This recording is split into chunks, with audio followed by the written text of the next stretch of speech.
Hey everybody, and welcome to Cognitive Psych.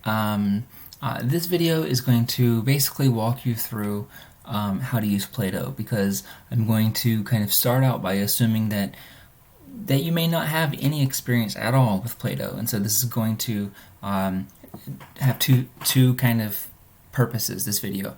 One is it's going to acquaint you with the Plato system, and two is going to show you where everything is for this class. So even if you are familiar with Plato, you'll still hopefully learn something about where to find things at.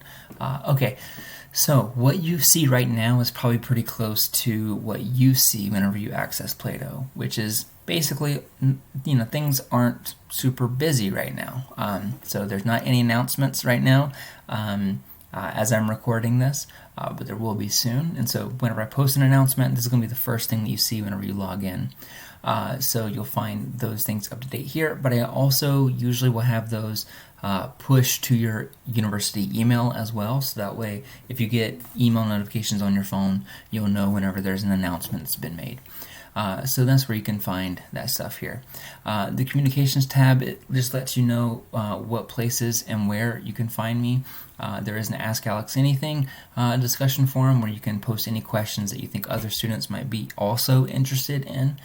So you can do that there. The messaging tool, you can access that to send me messages on Plato. And so you can do that very easily by just hitting create message, and then you can, just like a regular email basically, or DM.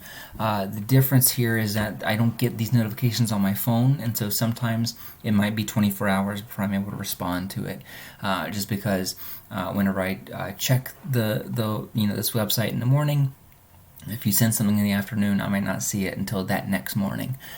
So just something to think about. If it's like something that's pressing, that is time sensitive, probably email is the best way to reach me. The course calendar, as the name sounds, is basically a quick rundown of the course calendar. Basically, it lets you know what each week basically looks like. And because this is online, it is mostly self-paced. Basically, I'm going to open these up week by week, and each week is basically going to be an individual chapter. When we get down to the language chapters, you'll see that's a little bit different, where that is actually going to be 2 weeks worth of content. But basically, here you can kind of see week 2, it starts on September 9th. And the assignment that is due is going to be due Friday at 5 p.m. So all these assignments that are due, these are all due Friday at 5 p.m.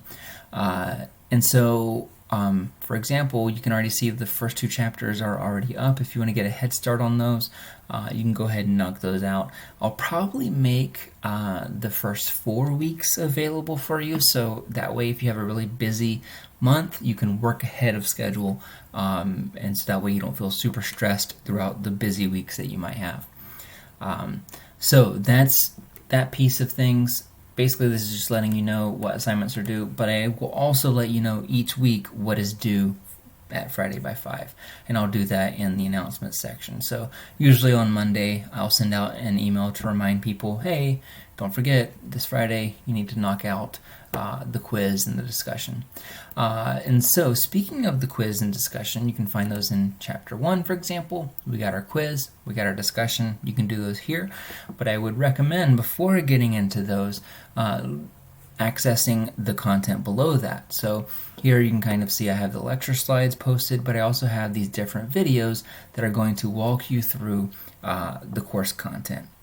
And so basically I wanted to try to keep this very much like an in-person class, where that way you're seeing me talk, you're not just reading it out on your own independently. Of course you can do that if you want to, so you can find those videos here, and if you have any kind of hearing difficulty or if you're visually impaired, you can access these ADA compliant versions, which essentially will provide good subtitles, and you can have those automatically narrated. It makes it a little bit more flexible in case you have any of those accommodations. And if there's anything that I can do to make these more accessible for you, please let me know. So these usually run about 15 minutes a piece. So that's week number 1, basically. Week number 2 is the section on the neural components of behavior, and so you can find those videos there. Let's take a look back at chapter 1. You can kind of see that the first discussion that we're going to have is very, very basic. Basically, you just have to say what your name is, what you're interested in learning about, a very quick biography of yourself. So just write a little bit about who you are, and one thing you think might be unique to you compared to your classmates. So one thing that you think you can say for yourself that not everybody else can. So that's a very straightforward discussion, right? So it's kind of like an icebreaker if we had this in class. The syllabus and rubric section, this little course info link, this is going to give you some of the documents that are good for checking, like your syllabus, rubrics for the discussion, and for the research assignments.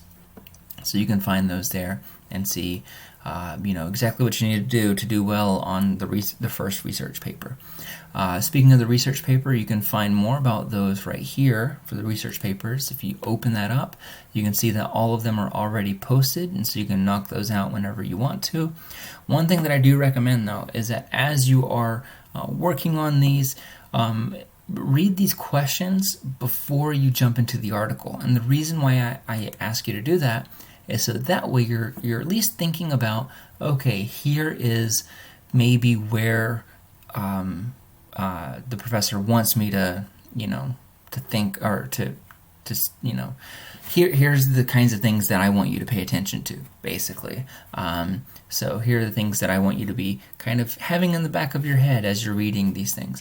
Now, these are all research articles, so they are very technical. If you are stressed out about that, let me know, and we can talk about it.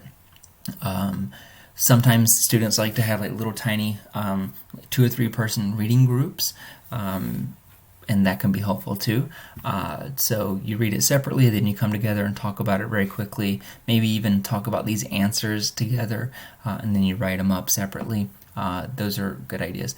The exams you will be able to find in this section. I have them all hidden for now.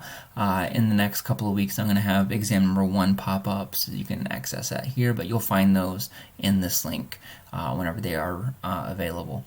And that's pretty much it. So I try to keep things as routine as possible. So every chapter should have roughly the same kind of format, where we have a quiz, a discussion, the slides, and then the videos that cover those lecture slides. So go ahead and download those slides, open them up, and usually in most of these videos you can follow along with them there. I think that's pretty much it. So I will see you in the discussion forums very soon. If you have any questions, feel free to email me, and I will talk to you soon. Bye.